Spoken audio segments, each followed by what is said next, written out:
बिस्मिल्लाहिर्रहमानिर्रहीम। अस्सलाम वालेकुम। आप या आपके जानने वाला कोई अगर डायबिटिक पेशेंट है तो आज की वीडियो हमारी उनके लिए है। डायबिटिक पेशेंट जो इंसुलिन लगाते हैं वो अपनी सिरिंज क्या दूसरों के साथ शेयर कर सकते हैं? हरगिज़ नहीं।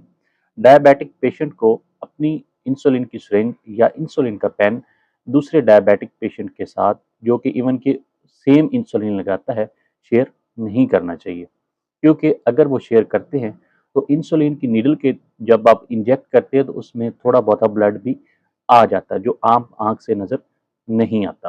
तो जब थर्ड पर्सन आपकी सिरिंज यूज़ करता है तो आपका जो ब्लड है वो उसकी स्किन में जा सकता है।